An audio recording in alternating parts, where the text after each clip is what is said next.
এ পৃথিবী প্রতিশোধ পরায়ণ কোন জালেমকে পৃথিবীতে ছেড়ে দেওয়ার ইতিহাস নাই। দাদা চলে যাওয়ার পরে দাদার বাড়ির মালিকানা নিয়ে আমি বসে আছি। আমার নাতির আগমনে আমাকেও লাঠি দিয়ে সরায়া পৃথিবী আমার নাতিকে আমার জায়গায় বসায়। দাদার বাড়িতে আমি আজকে মালিকানা দাবি করতেছি না, অপেক্ষা করো তোমার নাতির আগমন হোক, তোমাকেও দাদার কাছে প্যাকেট করে দিয়ে দিবে। তোমার নাতি তখন তোমার বাড়ি আর এলাকার মালিকানা দাবি করবে। পৃথিবী সিরিয়াস। আল্লাহর কোরআন আল্লাহ বলেন লা তাবদীলা লিকালিমাতিল্লাহ, সিস্টেম করে দিয়েছি আমি, এটা চেঞ্জ করব এই ক্ষমতা পৃথিবীর কারো নাই। সিলগালা লাগাই দিয়েছি, অটোমেটিক চলতে থাকবে।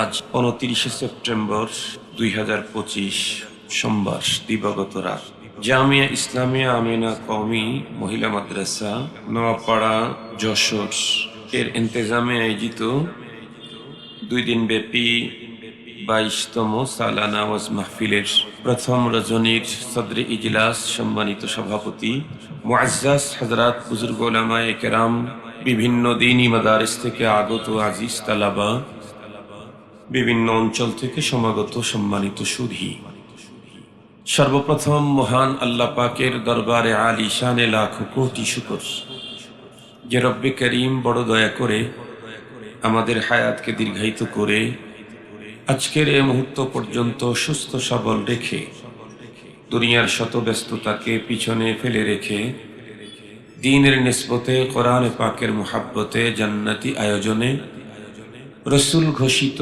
আজকের পৃথিবীর শ্রেষ্ঠ মানুষ উলামায়ে কেরামের সান্নিধ্যে নিরাপত্তার সাথে আমাদেরকে এই পরিবেশে উপস্থিতির সুযোগ দিলেন, সে মহান মহিয়ানের দরবারে আমরা প্রত্যেকেই শুকরগুজার হচ্ছে।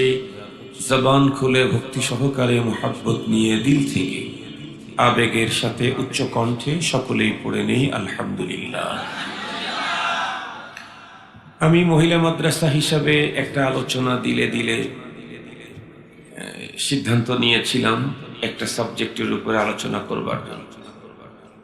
স্টেজে আসার পরে সম্মানিত সভাপতি মহোদয়ের বক্তব্যের একটা কথার কারণে আমার মনে হলো যে ওনার কথাটাকে জাতির সামনে আরো সুন্দর করে পেশ করলে সেটা আরো বেশি ভালো হবে।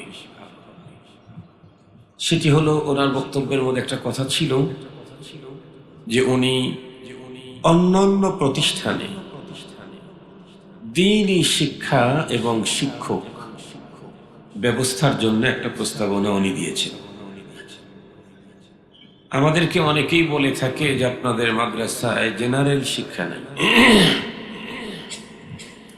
এই কথার উত্তর দিতে গিয়ে এটার উত্তর তো দিয়েছেন এবং আরো অ্যাডভান্স উনি অন্যদেরকে তাদের শিক্ষা প্রতিষ্ঠানে ধর্মীয় শিক্ষা এবং শিক্ষকের ব্যবস্থা করার কথা বলেছেন।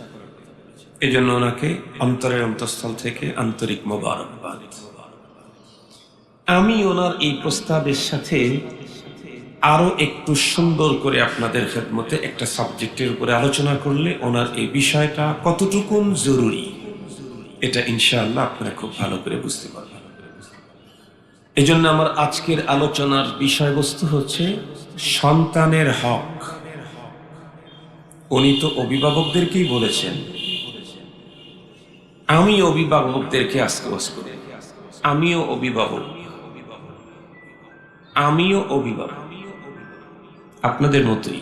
আমারও ছেলে আছে, মেয়ে আছে, নাতি আছে, নাতনি আছে, আমার একটা ফ্যামিলি আছে। তার মানে আজকের ওয়াজ শুধু আপনাদেরকে না, আমাকে। আজকের ওয়াজের শ্রোতা খতিব যিনি, উনি আবার মুখাতাব, যিনি বক্তা উনিও শ্রোতা। আমার আজকের আলোচনার বিষয়বস্তু সন্তানের হক। আলোচনা অনেক লম্বা, সবগুলি হকের উপরে আলোচনা করা আজকের এক মজলিসে আমার দ্বারা সম্ভব না। যদি করতে যাই তাহলে সব বিষয়টাকে যথাযথ ওয়াজাহাত করা যাবে না। এ কারণে কিছু হকের কথা বর্ণনা করি যাতে ওই হকগুলি পুরাপুরি বুঝে আসে, তাহলে আরো হক জানবার জন্য আগ্রহ তৈরি হবে অন্তরের মধ্যে। মুহতারাম হাজিরিন, ঠিক আছে, তো তুমি কি করবা? মুখের সাথে লাগাই দিও। মুখের সাথে আমি কথা বলতে পারি না, আওয়াজ তো শোনা যাচ্ছে ফাইন। আরে তুমি তোমার ভলিউম দিছো, আমারটা তো দেই নেই। না, ও বোঝে নেই আসলে বিষয়টা। ও মনে করছে যে হুজুর বুঝি সবসময় এরকম আস্তে আস্তে কথাই বলবে। বললাম তো এই জন্য যে তুমি তোমার ভলিউম দিয়েছো, আমারটা তো আমি এখনো দেই নাই। আমারটা দিলে তখন তোমারটা আর আমারটা একসঙ্গে হয়ে বোম ফাটাবে। বাংলাদেশের মানুষের রুচির এতটাই ঘাটতি যে শব্দ বোমা শুনতে খুব চয়েস করে। বর্তমান সময়ের বাংলাদেশের শ্রোতাদের চাহিদাই হলো বক্তা আক্রমণাত্মক কথা বলবে, তাহলে শ্রোতা বারুদের মতো শুধু জ্বলতে থাকবে। লাভ কি? লাভ কি? বর্তমান পৃথিবীর বড় আলেম, বর্তমান পৃথিবীর বড় আলেম, এখন আর ওই দেশের নাম বললে তখন কোনো ঝামেলা নাই। পাকিস্তানের আল্লামা তকি ওসমানী হাফিজাহুল্লাহ পাকিস্তানের এক সময়ের জাস্টিস ছিলেন। উনি লিখেছেন যে তুমি যে দ্বীনি কথাগুলি বলতে যাচ্ছ, এটা তো কোনো বড় ধরনের পাথর না যে একজনের মাথা টার্গেট করে মেরে থেতলে দিলে, এমনটি না তো। দ্বীনি আলোচনা হলো মুহাব্বতের সাথে, আদবের সাথে, আদরের সাথে। যারা বিভিন্ন অনিয়ম অনৈতিকতায় আক্রান্ত, তাদেরকে তাদের অনিয়ম অনৈতিকতাকে বুঝিয়ে তাদেরকে নীতি নৈতিকতার দিকে আহ্বান করা, এর নাম হলো ওয়াজ। বাংলাদেশের ওয়াজ এখন কি? শুধুই আক্রমণাত্মক কথা বেশি হবে,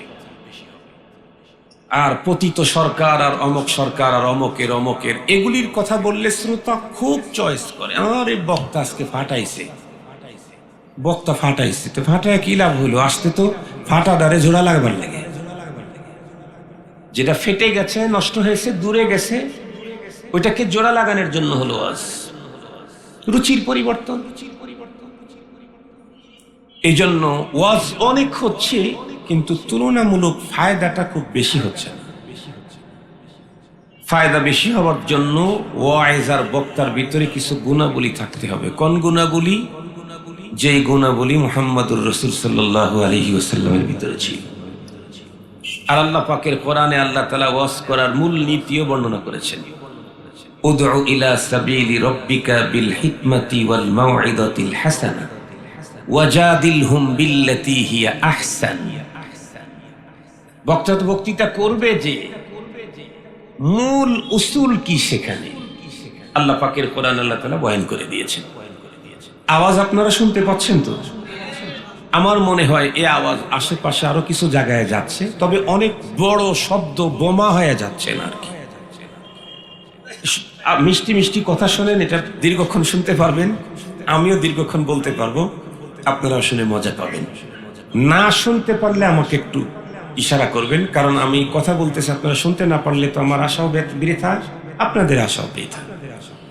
তো বলতেছিলাম, আমার আজকের আলোচনার সাবজেক্ট হলো সন্তানের হক। মনে থাকবে তো ইনশাআল্লাহ? আমাদের দেশে ম্যাক্সিমাম ওয়াজ পিতামাতার হকের উপরে হয়। পিতামাতার হকের উপরে আলোচনা প্রচুর। আমি আমার নিজের অভিজ্ঞতা থেকে বলতেছি, কোনো বক্তা বক্তৃতা শিখতে গেলে যেই সাবজেক্টগুলি দিয়ে ওয়াজ শুরু করে, তার মধ্যে একটা পিতামাতার হক। জীবনে বহু পিতামাতার হকের ওয়াজ জীবনে শুনেছেন, কিন্তু সন্তানের হকের ওয়াজ জীবনে শুনেছেন কতগুলি? একেবারে কম। কথা বলেন না কেন? একেবারে কম শুনেছেন। দিন যত গড়তেছে, পিতামাতার অভিযোগ সন্তানের প্রতি তত তীব্র থেকে তীব্র হচ্ছে। কেন? কারণ সন্তান পিতামাতা থেকে অনেক দূরে চলে যাচ্ছে। এমনও হচ্ছে যে সন্তান তার বাবার বাড়ি থেকে বাবাকে বের করে দিচ্ছে। কেউ বা বৃদ্ধাশ্রমে, কেউ বা রাস্তায় ফেলে রেখে যাচ্ছে। কেউ বা পিতামাতাকে উপরে নির্যাতন করে পিতামাতাকে খুন পর্যন্ত করে গর্তের ভিতরে ঢুকায় রাখছে। এটা বাংলাদেশের নতুন কোনো কাহিনী না, এখন মাঝে মাঝে ঘটা কাহিনী বললাম। এ কারণেই পিতামাতার অভিযোগ সন্তানদের প্রতি দিন যত ঘটতেছে ততই তীব্র থেকে তীব্রতর হচ্ছে। কিন্তু একটা কথা মনে রাখতে হবে, অবশ্যই সন্তানের জিম্মায় পিতামাতার হক আছে, তার আগে পিতামাতার জিম্মায় সন্তানের হক। সন্তানের জিম্মায় পিতামাতার হক আগে না, এটা পরে। আগে হলো সব পিতামাতার জিম্মায় সন্তানের হক। যতদিন পর্যন্ত সন্তান বালেগ হয় নাই ততদিন পর্যন্ত সন্তানের জিম্মায় পিতামাতার কোনো হক নাই। আরে পিতামাতার কিসের হক? যে রব সৃষ্টি করলেন উনি তার নিজের হক তাদের উপরে চাপায়া দেন না। বালেগ হওয়ার আগ পর্যন্ত সন্তানের জন্য কি রোজা ফরজ, হজ ফরজ, যাকাত ফরজ? কথা বলেন না কেন? এগুলি কার হক? আল্লাহর হক। যে আল্লাহ সৃষ্টি করলেন সে আল্লাহ তার নিজের হকটাই বালেগ হওয়ার আগ পর্যন্ত তার উপরে বাধ্য করলেন না, তার জন্য ফরজ করলেন। আমি আর আপনি তো জন্ম দিয়েছি, আমি তো সৃষ্টি করি নাই। রব হলেন স্রষ্টা, আমি হলাম জন্মদাতা। স্রষ্টা নিজের হকটাই যখন চাচ্ছেন না তখন আমি আমার হক চাওয়া, এটা থেকে পাগলামি। সন্তানের জিম্মায় আব্বা আম্মার হক আসবে কখন? সন্তান বালেগ হবে যখন। একটা ছোট্ট একটা ঘটনা শুনে আমার ফ্যামিলি, তাহলে বিষয়টা আরো স্পষ্ট হবে।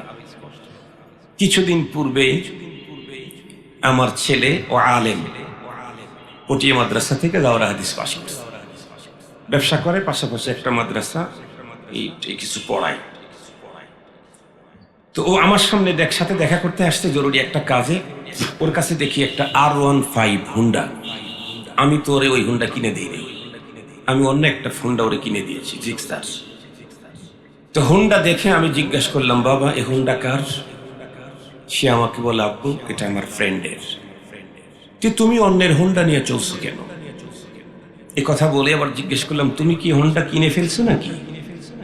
ছেলে তখন মুস্কি হাসিতে বলতেছে, আব্বু আমি হুন্ডা কিনবো কেমনে, আমার কাছে তো টাকা নেই। আমি বন্ধুকে বলছি যে আব্বুর কাছে এখন টাকা নেই, 2-3 মাস পরে আব্বুর কাছে টাকা হলে তখন তোর হুন্ডা আমি কিনবো। আমি তখন বললাম, বাবা আব্বুর টাকা দিয়ে আর তোমাদের হুন্ডা হবে না। কেন? যতদিন পর্যন্ত তোমরা নাবালেগ ছিলে ততদিন পর্যন্ত তোমার খোর পোষ চিকিৎসা সবকিছু আমার উপরে ফরজ। এখন তোমরা বালেগ হয়ে গেছে, এখন তুমি আব্বু হয়ে গেছে, এখন তুমিও আব্বু হয়ে গেছে। এখন আমি তোমাকে হুন্ডা কিনে দেব না, তোমরা কয় ভাই মিলে আমাকে একটা দামি গাড়ি কিনে দেব। কি বুঝাইতে চাইলাম? সন্তান বালেগ হওয়ার আগ পর্যন্ত তার খোরপোশের জিম্মাদার বাবা। সন্তান ছেলে যখন বালেগ হয়, মেয়ে না, ছেলে যখন বালেগ হয় এরপরে ওই বালেগ সন্তানের জিম্মায় পিতামাতার হক তখন চাপতে থাকে। পিতামাতার প্রয়োজন মিটানো সন্তানের জরুরি। হ্যাঁ, যদি সন্তান এমন হয় যে সন্তানের চাইতে পিতামাতা ধনী, তাইলে তো আর দরকার নাই, বাবার কাছে তো আছে। জরুরত হলে তখন সন্তানকে তার পিতামাতার খোরপোশের ব্যবস্থা করতে হবে। মুহতারাম হাজরিন, আমি যদি আমার সন্তানের পাওনা তাকে না দেই, সন্তান আমার পাওনা আমাকে দিবে কি? আশা করাটা ঠিক হবে কি? তাহলে আমরা আজকে একটু ভালো করে দেখি তো শরীয়ত আমার জিম্মায় আমার সন্তানের কি পাওনা দিয়েছিল, আমি সেটা পরিশোধ করতে পেরেছি কিনা। যদি না করে থাকি তাহলে হুজুরকে দিয়া ওয়াজ শোনায়া লাভ নাই, তাবিজ গলায় দিয়াও বার্ধক্য অবস্থাতে সন্তান আমার খেদমত করবে না। এটা স্বাভাবিক, যদি করে সেটা আল্লাহর বিশেষ দয়া। ভালো করে মনে রেখে, আমার ওয়াজ আজকে মিষ্টি লাগবে না, আপনাদের পুরাটাই তিতা লাগবে। আমি কিছুক্ষণ আগে করলার রস খাইছি, যতটুক খাইছি ততটুক তো তিতা লাগছেই। এরপরে 2 ঘন্টা পর্যন্ত গলার ভিতরে তিতা আর তিতা। আজকে আমার ওয়াজ আপনাদের এর চাইতে বেশি তিতা লাগবে। কিন্তু আজকে তিতা লাগলেও আমি যেমন কল্যার রস খেয়ে খাওয়ার কারণে আমার ডায়াবেটিক্স নিয়ন্ত্রণ, আজকের ওয়াজটা খাইলে দুনিয়াতে শেষ জামানায় সন্তানদের ভালোবাসা পাবেন, মরণের পরে আল্লাহর আদালতে আসামির কাঠগড়ায় দাঁড়ানো থেকে মুক্তি পাবেন ইনশাআল্লাহ। এই জন্য খুব ভালো করে শুনেন, সন্তানের অনেকগুলি হক লিখেছি কিতাবের মধ্যে, আমি সেখান থেকে 2-3টা বলবো। সন্তানের প্রথম নাম্বারের হকের কথা শুনলে আপনাদের অনেকের চোখ কপালের উপরে উঠে যাবে। বলে কি হুজুর? তাহলে হুজুর সে হকটা কি? ভালো করে শুনেন, মারা শুনবেন। সন্তানের প্রথম হক সন্তান জন্মের পরে না, সন্তান জন্মের অনেক আগে। যেমন সন্তানের বাবা যিনি হবেন উনি যখন বিয়ে করবেন ওই মুহূর্তে সন্তানের প্রথম হক আদায় করার টাইম। সন্তানের মা যিনি হবেন উনি যখন বিয়ে করবেন তখন তার পেটে আগত সন্তানের প্রথম হক আদায় করার টাইম হলো এখন। কেমন?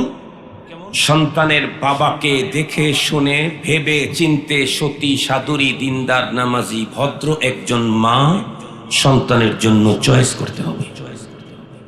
তার মানে আমি স্ত্রী হিসাবে যাকে আমি চয়েস করব, তাকে চয়েস করতে প্রথমে আমার মাথার মধ্যে এটা থাকতে হবে, আমি যাকে আমার ঘরে আজকে নববধূর সাজে সাজায়া বাসর ঘরে নিয়ে আসছি, আগামী দিনে এই মেয়েটাই হবে আমার সন্তানের মা।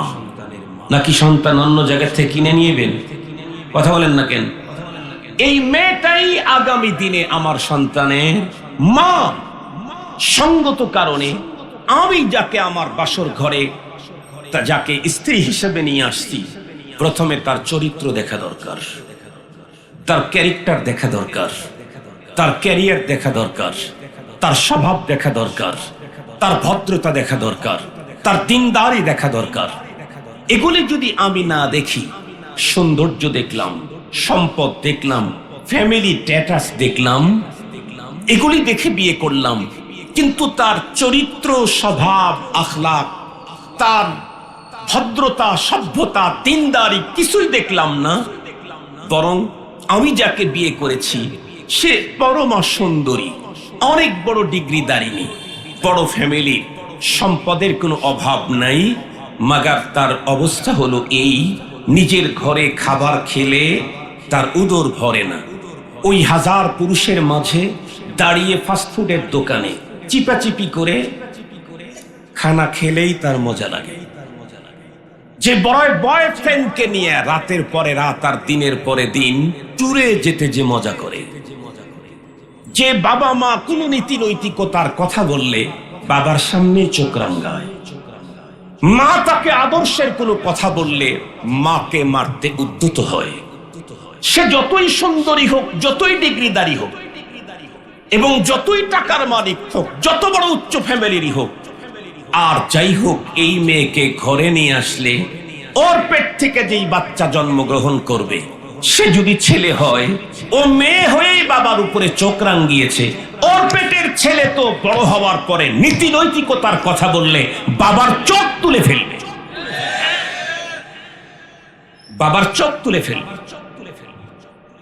মুহতারাম হাজিরিন, এ কারণে বাবার সন্তানের প্রথম হক সন্তানের জন্য একজন দিনদার, সতী, সাধুরী, নামাজি, অতি ভদ্র মেয়ে তার সন্তানের মা হিসাবে চয়েস করা।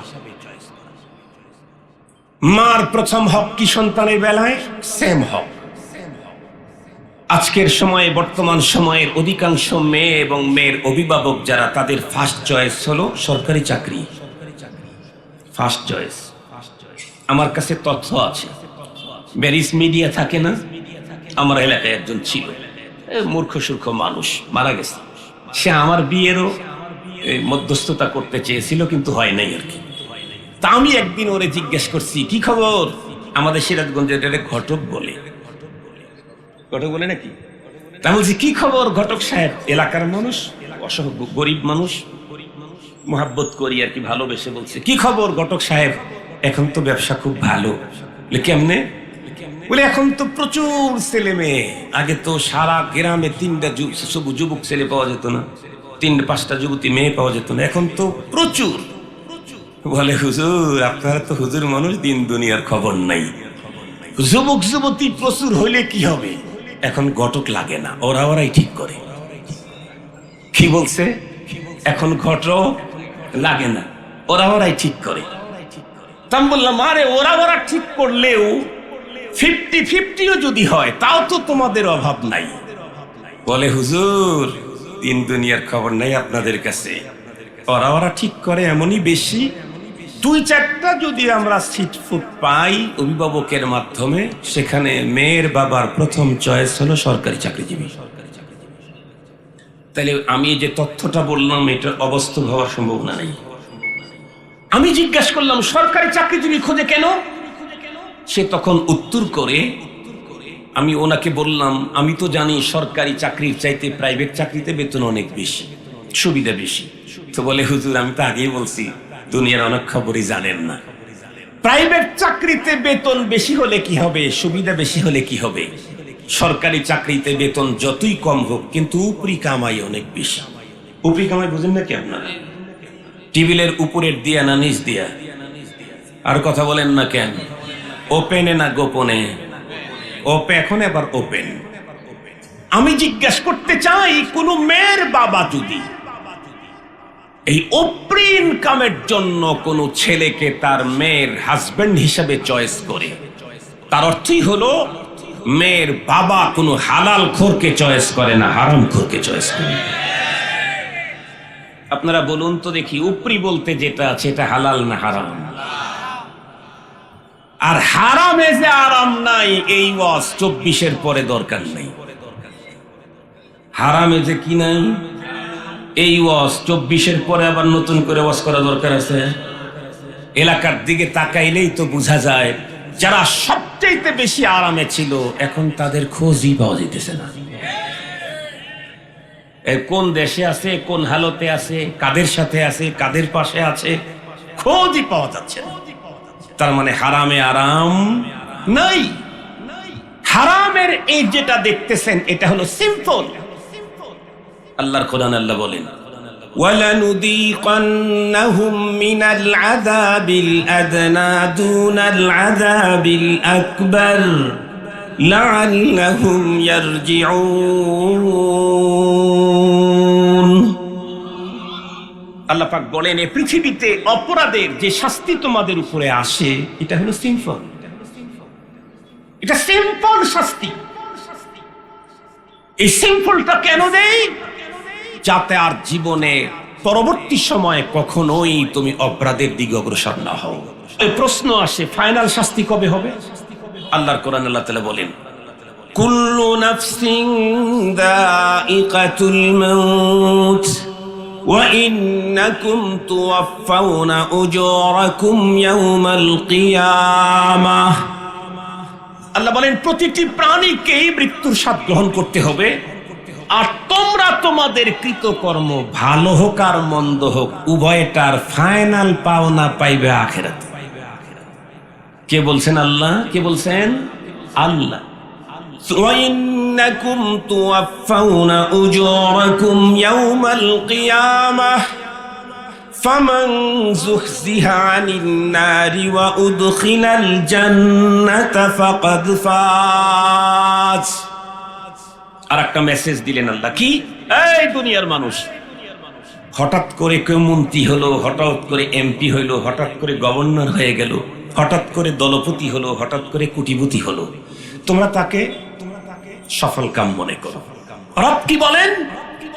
না, পরপারে মান যুহজিহা আনিন নার ওয়া উদখিলাল জান্নাহ ফাকাদ ফাজ। আমি যখন মানুষের কৃতকর্মের প্রতিদান তাদেরকে দেব, তারা তাদের কর্মের প্রতিদান পাওয়ার পরে যদি অবস্থানটা এই হয় জাহান্নাম থেকে মুক্তি পেয়ে জান্নাতে ঢুকে গেছে, আল্লাহ বলেন এই লোকটা হলো প্রকৃত সফল। এই লোক হলো সফল। হঠাৎ করে এমপি, হঠাৎ করে মন্ত্রী, হঠাৎ করে কোটিপতি, হঠাৎ করে শিল্পপতি, এর কোনো সফলতা না। কেন? কারণ দুনিয়ার জীবন 70, 80, 90 বছর। এই 90 বছরের সফলতা কোনো সফলতাই নাই। দেখেন না বিগত সরকারের সময় যারা নতুন এমপি হয়ে কয় মাস গেছে, 6 মাস, নতুন এমপি হয়ে 6 মাসের পরে যখন সরকার জড়ে পড়লো, আল্লাহ, আমার এলাকায় আছে 2-1 তাদের ফ্যামিলির কান্না কে দেখে? হায় হায়, যারা 15 বছর খাইলো তাদের যে শাস্তি, মাত্র 6 মাস খালি চেষ্টায় ছিলাম তাই সেই শাস্তি খাইতে বললাম। 6 মাস প্রসেসিং করতেছে, মাত্র খাওয়ার সিস্টেম ও আবিষ্কার করতেছে। শাস্তি দেখি তাদের যেমন আমাদেরও তেমন, বরং কোন কোন জায়গাতে 10 বছর খায়া 5 বছর একটু অফ দিয়েছিল, খানিকটা বেঁচে গেছে। ওর বাড়ি পড়ে নাই, ওর বাড়ি পড়ে নাই। 10 বছর খেয়েছে, 5 বছর পরে দূরে ছিল, ওর বাড়িতে আক্রমণ করে নাই। নতুন যারা খাইতে পারে নাই, খালি টিকিট করছে, বাড়ি শেষ। খুব ঠিক বললাম না ঠিক বললাম? এগুলি হাসার কথা না, এখান থেকে বুঝ নেওয়ার কথা। তারা যে পথে গেছে আমিও পথে গেলে তাদের যা আমারও তাই। এ পৃথিবী প্রতিশোধপরায়ণ, এ পৃথিবী প্রতিশোধপরায়ণ, কোন জালেমকে পৃথিবীতে ছেড়ে দেওয়ার ইতিহাস নাই। এ পৃথিবী সিরিয়াস, এ পৃথিবী সিরিয়াস। দাদা চলে যাওয়ার পরে দাদার বাড়ির মালিকানা নিয়ে আমি বসে আছি। আমার নাতির আগমনে আমাকেও লাঠি দিয়ে সরায়া পৃথিবী আমার নাতিকে আমার জায়গায় বসায়। পৃথিবীর সিস্টেমই এখন। দাদার বাড়িতে আমি আজকে মালিকানা দাবি করতেছি না, অপেক্ষা করো তোমার নাতির আগমন হোক, তোমাকেও দাদার কাছে প্যাকেট করে দিয়ে দিবে। তোমার নাতি তখন তোমার বাড়ি আর এলাকার মালিকানা দাবি করবে। পৃথিবী সিরিয়াস। আল্লাহর কোরআন, আল্লাহ বলেন লা তাবদীলা লিকালিমাতিল্লাহ, সিস্টেম করে দিয়েছি আমি, এটা চেঞ্জ করব, এই ক্ষমতা পৃথিবীর কারো নাই। সিলগালা লাগাই দিয়েছি, অটোমেটিক চলতে থাকবে, অটোমেটিক চলতে থাকবে। মুহতারাম হাজিরিন, তো যে কথা বলতেছিলাম, আমরা আমাদের মেয়েদের জন্য পাত্র খুঁজতে গিয়ে কি খুশি? কথা বলেন না কেন? হালাল খোর না হারাম খোর? তার মানে মূল টার্গেট হলো টাকা। জিজ্ঞাসা করতে চাই, টাকা পৃথিবীর কোন মানুষকে সম্মান দিতে সক্ষম হয়েছে? টাকা পৃথিবীর কোন মানুষকে শান্তি দিতে সক্ষম হয়েছে? এটা কি এমনি বলতেছেন না দেখে বলতেছেন, জেনে বলতেছেন, অভিজ্ঞতা থেকে বলতেছেন? পৃথিবীর ইতিহাস হলো এই, টাকা কাউকে সম্মানও দিতে পারে নাই, শান্তিও নিশ্চিত করতে পারে নাই, অথচ সেই টাকাকে টার্গেট করে আমি আমার দুনিয়া এবং আখেরাতকে জলাঞ্জলি দিচ্ছি। তাহলে আমি কয় নাম্বারের পাগল? মুসলমান ভাইরা আমার কথা ভালো করে বুঝবেন। পৃথিবীর প্রতিটি পিতা মাতার জিম্মায় আল্লাহ পাক রব্বুল আলামিন তাদের সন্তানের জন্য কিছু হক আল্লাহ পাক নির্ধারণ করে দিয়েছেন। তার ভিতরে প্রথম হক হলো সন্তানের প্রথম হক পিতা মাতার জিম্মায়। পিতাকে অবশ্যই দেখে শুনে সন্তানের জন্য একজন দিনদার পরহেজগার সতী সাধুরী মা নির্বাচন করতে হবে। মায়ের জিম্মাতে সন্তানের প্রথম হক হলো তাকেও দেখে শুনে দিনদার নামাজি একজন পাত্রকে নির্ধারণ করতে হবে। কারণ আমি যদি এমন একটা ছেলেকে চয়েস করলাম যেই ছেলেটার চেহারা অত্যন্ত সুন্দর, ফিটনেস বড় আকর্ষণীয় এবং ফ্যামিলি স্ট্যাটাস অনেক উন্নত, অর্থ সম্পদের কোনো অভাব নাই, ডিগ্রিরও কোনো অভাব নাই, কিন্তু চরিত্রের দিকে তাকাবার কোনো সুযোগ নাই, এই জাতীয় কোন বন্ধুরা আমার যুবককে যদি আমি চয়েস করি, যেই যুবক ছোট্টবেলায় মামা খাওয়ার পরে বড় হওয়ার পরে এখন বাবাই খায়, চিনেন নাকি আপনারা? ছোটবেলায় তো সব যুবক বন্ধুরা আমার বাচ্চারাই মামা খায়, বড় হওয়ার পরে বন্ধুরা আমার কিছু কিছু মানুষ আবার বাবা খায়। আমি যেই যুবকটাকে চয়েস করলাম সেই যুবক যদি বাবাখোর হয় বন্ধুরা আমার, তাহলে ওকে সাথে করে নিয়ে যেই সন্তান আমার পেটের মধ্যে আসবে সেই সন্তান বাবা খাবে, দাদা খাবে, আরো কিছু পাইলে তাও খাবে। এই জন্য সন্তানের প্রথম হক পিতা এবং মাতার জিম্মায়। বাবা একজন নেককার মা খুঁজে খুঁজে বের করে নিতে হবে। মাকেও বন্ধুরা আমার দেখে শুনে বুঝে শুনে একজন দিনদার বাবাকে চয়েস করতে হবে। এখন যদি মা দিনদার হয়, বাবা দিনদার হয়, তাহলে তাদের পেট থেকে যেই সন্তান জন্ম নিবে সেই সন্তান আগামী দিনের আব্দুল কাদের জিলানী হয়ে আসবে। পক্ষান্তরে মার চরিত্র যদি এমন হয় যে তার ফ্রেন্ডদেরকে নিয়ে দেশ বিদেশে ট্যুরে যায়, বাবার চরিত্র যদি এমন হয় রাত্রি গভীরে কোথায় পড়ে থাকে, কাপড় চুপড় পর্যন্ত এক জায়গায়, সে থাকে আর এক জায়গায়, তাকে অচেতন অবস্থায় বন্ধুরা আমার বাসায় নিয়ে এসে রাখতে হয়। এই জাতীয় দুইজনের মিশ্রণে যেই সন্তান জন্ম হবে, এই সন্তান কোনোদিন আব্দুল কাদের জিলানী আর বন্ধুরা আমার জুনাইদ বাগদাদি হতে পারে না। বেশি থেকে বেশি কিলার খুনি এরশাদ শিকদার মার্কা হওয়ার সম্ভাবনা থেকে যায়। আব্দুল কাদের জিলানী পেতে চাইলে মা বাবাকে হতে হবে জিলানীর মা বাবা মার্কা। যার তার পেট থেকে আব্দুল কাদের জিলানী আসে না, যার তার পেটের ভিতরে জুনাইদ বাগদাদির জন্ম হয় না, যার তার পেটের ভিতরে থেকে হুসাইন আহমদ মাদানি আসে না। মাদানি আসতে চাইলে বাবা তেমন হতে হয়, মা তেমন হতে হয়। মুহতারাম হাজিরিন, আমাদের দেশের আমরা প্রত্যেকেই প্রত্যাশা করি, হুজুর আমার ছেলেটা জানি এই হয়, ওই হয়, সেই হয়, আমার ছেলে এই হয়, সেই হয়, ওই হয়, সব ঠিক আছে, কিন্তু ছেলে এগুলি হওয়ার পথ পরিক্রমা কি আমি ঠিকঠাক করে রেখেছি? আমি তো সব বন্ধ করে ফেলেছি। সন্তানকে যা খাওয়াচ্ছি হারাম, সন্তানকে যা দেখাচ্ছি হারাম, সন্তানকে দেখাইতেছি হারাম, খাওয়াইতেছি হারাম। হুজুরের কাছে প্যাকেট করে দিয়ে আসলে হুজুর কি ট্যাবলেট খাওয়াবে? কি ট্যাবলেট খাওয়াবে হুজুর? শুধু খাদিজাতুল কুবরার মতো চান? হুজুর কি ট্যাবলেট করে খাওয়ায় দিবে, তাবিজ দিয়ে বানায় দিবে? এটা হয় না। আমাদেরকে আগে ঠিক করতে হবে। আল্লাহর পয়গম্বর হাদিস শরীফের ভিতরে বলেন, তুনকাহুল মারআতু লিআরবাইন লিমালিহা ওয়া লিজামালিহা ওয়া লিহাসাবিহা ওয়া লিদীনিহা ফাসফার বিযাতিদ্দীন তারিবাত ইয়াদাক। আল্লাহর পয়গম্বর বলেন, আরবের পুরুষেরা নারীদেরকে বিয়ে করতে চারটা জিনিস দেখতো। একটা দেখতো তার সৌন্দর্য, আর একটা হলো তার সম্পদ, আর একটা হলো তার ফ্যামিলি, আর একটা হলো তার দিনদারি।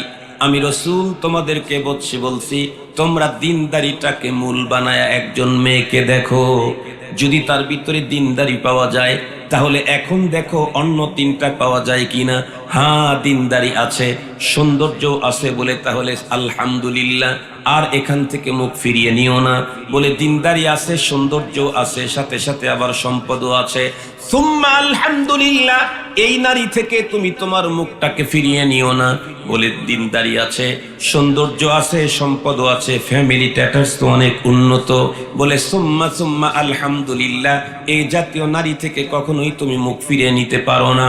তবে যদি এমন হয় সম্পদ আছে, সৌন্দর্য বিশ্বসেরা এবং ফ্যামিলির দিক থেকে বর্তমান সময়ের সবচাইতে প্রভাবশালী, যাদের নাম শুনলেই অন্যদের গায়ের ভিতরে কম্পন তৈরি হয়ে যায় শরীরের মধ্যে, এমন প্রভাবশালী, কিন্তু তার ভিতরে দিন নাই, খবরদার এই জাতীয় নারীকে বিয়ে করতে যেও না। এই জাতীয় নারীকে বিয়ে করলে সন্তানের হক শুধুই নষ্ট হবে এমনটি না, বরং তোমার তামাম জীবন কষ্ট হবে। এই জাতীয় মেয়েকে বিয়ে করলে শুধু সন্তানের হক নষ্ট হইও না, আপনার জীবনও কষ্ট হবে, আপনার জীবনও কষ্ট হবে।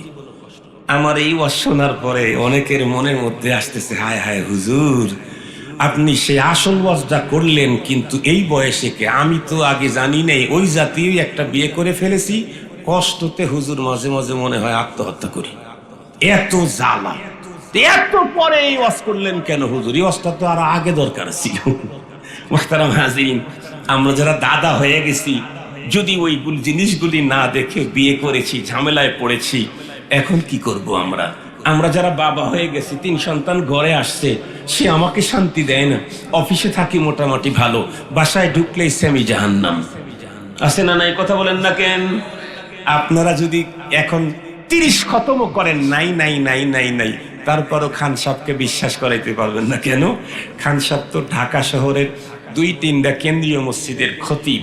আমি তো রানিং 2 মসজিদে জুমার নামাজ পড়াই কন্টিনিউ, আর একটাতে পড়াই বছরে 4 বার। মানে বছরে যে মাসগুলাতে 5 জুমা হয় সেইগুলাতে ওই মসজিদে যাই। যত বড় টাকাওয়ালা, যত বড় উন্নত ফ্যামিলি, তত বড় পারিবারিক ঝামেলা। আর আমাদের কাছে ডাক্তারের কাছে যেমন ডাক্তার যেমন জানে যে যে বিষয়ের ডাক্তার, উনি খুব ভালো জানে যে এই রোগের রোগী কারা কারা আছে। ঠিক বললাম না? ঠিক বললাম? যে যেই সাবজেক্টের ডাক্তার সে খুব ভালো জানে যে এই অঞ্চলে এই রোগের রোগী কারা। আমরাও কিছু ঝাড়ফু করি, তো ঝাড়ফু মানে হুজুর, তো আমাদের কাছে তাবিজ তো মাজার পানি পড়ার জন্য আর সুতা পড়ার জন্য তেল পড়ার জন্য লোকের কোনো অভাব নাই। কেউ তো রুমের ভিতরে ঢোকার আগ থেকেই ডুকরে কাঁদতে থাকে।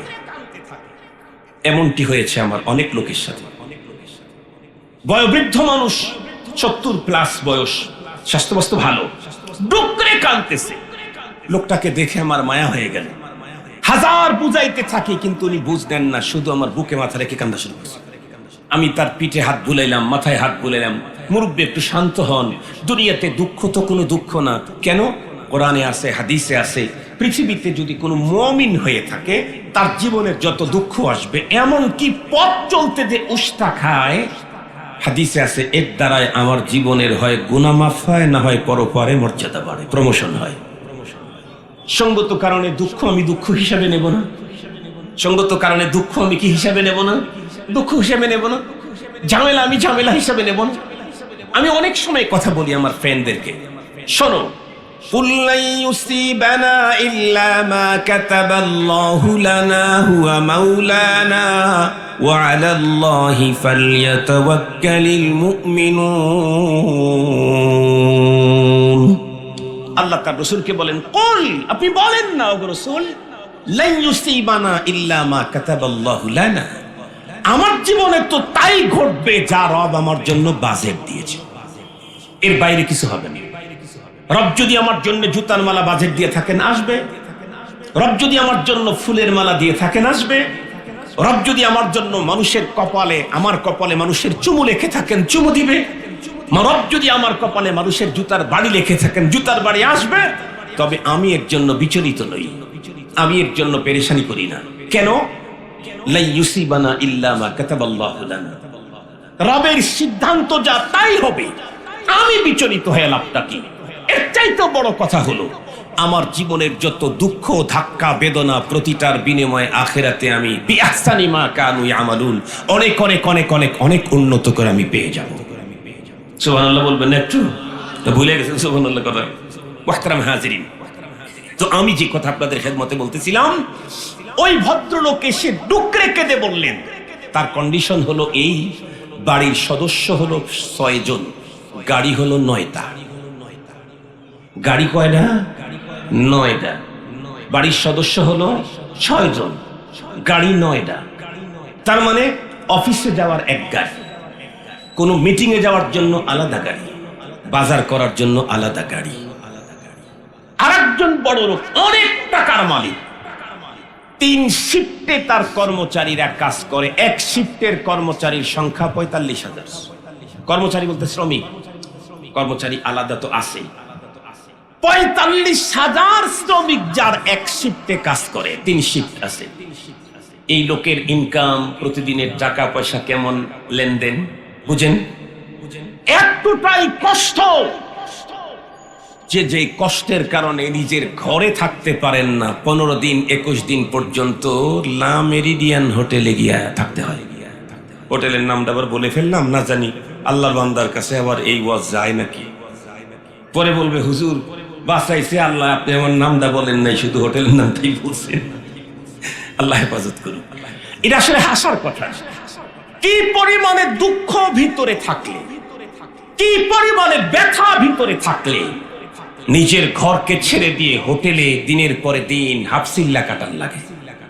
বুঝেন এগুলোই কেন?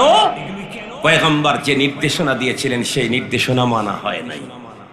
নবীজি বলছেন তুমি বিয়ে করার সময় দিন আগে দেখো, চেহারা পরে দেখো, সম্পদ পরে দেখো, ফ্যামিলি পরে দেখো, আগে দেখো দিনদার কিনা। বলে দিনদার, 100 দিনদার, বিয়ে করো। চেহারার সৌন্দর্য কম হতে পারে, কিন্তু ওর আখলাক আর চরিত্র আর ভালোবাসার সৌন্দর্যে তোমাকে মুগ্ধ করে রাখবে। আমাদের দেশের অধিকাংশ ফ্যামিলিতে এখন ডিভোর্স হচ্ছে, খুব বেশি ডিভোর্স হচ্ছে, সিরিয়াস মহামারীর মতো। কথা বলেন না কেন আপনারা? কথা বলেন না কেন? আমার উপরে রাগ আছে? আমি তো মনে হয় 10 বছর পরে আসলাম নওয়াপাড়াতে, আরো বেশি মনে। একজন এমপি ছিলেন না, মারা গেছেন, উনি বেঁচে আছেন। আরে আল্লাহর বান্দার সাথে একটু দেখা করা দরকার ছিল। 15 বছর মনে হয় আগে আমি আসছি ওনার ওইখানে বস করতে, ধুবাদি। মারা গেছে, বেঁচে আছে মাশাআল্লাহ। আপনারা কারোর সাথে দেখা হইলে আমার সালামটা ওনাকে পৌঁছায় দিবেন, আর বলবেন হুজুর আপনার জন্য এখনো দোয়া করি, বলবেন। তো অনেক বছর পরে আসছি, তাও যদি কথা না বলেন তাহলে আজকে যাব জাহিদ ভাইকে, জিয়াদ ভাইকে বলবো যে আগামী বছরের ওয়াজের আর দাওয়াত দেওয়া আমার দরকার নেই। এখানকার লোকেরা আমার চয়েসও করে না, মহব্বত করে না। কথা বলেন না যে আমার সাথে একটু কথা বলেন। কথাগুলা কিন্তু নিবেন, আবার নিবেন। হেসে হেসে বলতেছি, তার মানে এটাকে মূল্যহীন মনে করেন না। অনেক অনেক জরুরি কথা। মুহতারাম হাজিরিন, এখন প্রচুর পরিমাণে ডিভোর্স। কেন? বনিবনা হচ্ছে না। আরে বনিবনা হবে না কেন? অথচ আজ থেকে 50 বছর পূর্বের বিবাহগুলা দেখেন, 40 বছর আগের বিবাহগুলা দেখেন। এখন থেকে 40 বছর আগের বিয়ে যে আছে, গভর্নমেন্টকে বলবো আপনি একটা জরিপ করেন। 40 বছর 50 বছর আগে যে বিয়েগুলি হয়েছে, যারা এখনো বেঁচে আছে দম্পতি, গিয়ে দেখেন এদের অনেকেরই অবস্থা হলো এমন, বিয়ে করার সময় যিনি বিয়ে করেছেন, যিনি বিবাহ বসেছেন, অর্থাৎ ছেলে মেয়ে কেউ একজন আর একজনকে দেখে নাই। ওই দিক থেকে তার অভিভাবক, এই দিক থেকে তার অভিভাবক, এরা মিলেই সিদ্ধান্ত নিয়েছে ছেলে আর মেয়ে সেখানে কথা বলার কোনো সুযোগ নাই, সাথে সাথে মেনে নিয়েছে। কারণ তখনকার সিচুয়েশন এতটাই ভদ্র ছিল, এতটাই ভালো ছিল, এতটাই মানত তাদের বড়দেরকে, অভিভাবককে, গার্ডিয়ানকে। বাবা মা যেটা চয়েস করে নিয়ে এসে দিয়েছে, সেইটা নিয়ে 75 বছর পার হয়ে গেল, কোনোদিন রাগের কারণে বাবার বাড়িতেও যেতে হলো না। তোমরা রাস্তায় রাস্তায় আগেই চয়েস করছো, তারপরে আবার ডিভোর্স হয় কেন? বাবা তো চয়েস করে দেয় নাই, তোমরা চয়েস করছো, তারপরও ডিভোর্স হয় কেন? নিজেরা চয়েস করার পরেও ডিভোর্স হয়, তার কারণ পয়গম্বরের নীতিমালা মানে নাই। রাসূল বলেছিলেন আগে তার দিনদারি দেখো, ওরা দেখছে উপরের চামড়াটা, ওরা দেখছে উপরের টাকা, ওরা দেখেছে ফ্যামিলি, চরিত্র আর স্বভাব আচরণটা দেখে নাই। পরে যখন ঘরে নিয়ে আসছে, চামড়া তো আগেরটাই আছে, বাইরের সৌন্দর্য তো আগেরটাই আছে, ফ্যামিলিও আগেরটাই আছে, টাকাও দিন দিন বাড়তেছে কারণ চাকরি করে, কিন্তু সমস্যা কোথায়? আচরণ ভালো না। আচরণ ভালো না হওয়ার কারণে আমার তো মনে হয় একজনের ডিভোর্স সরকার গ্রহণ না করা দরকার। কারণ দুইজনের কোনো একজনই তো, তুমি একজন আর একজনের আচরণ দেখো নাই, তার চরিত্র দেখো নাই, তার দিনদারি দেখো নাই। যা দেখেছো সেটা তো ঠিকই আছে, ফেরত দেওয়ার সুযোগ নেই। মুসলমান ভাইরা আমার ভালো করে বুঝবেন, তাহলে সন্তানের যেই হকগুলি আল্লাহ পাক রব্বুল আমিন পিতামাতার জিম্মায় দিয়েছেন, তার প্রথম নাম্বারের হকের কথা মনে থাকবে নাকি আপনাদের? বিয়ের পরে না বিয়ের সময়? আরো একটু বলেন, সন্তান জন্মের পরে সন্তানের প্রথম হক নাকি সন্তানের বাবা মার বিয়ের সময় সন্তানের প্রথম হক?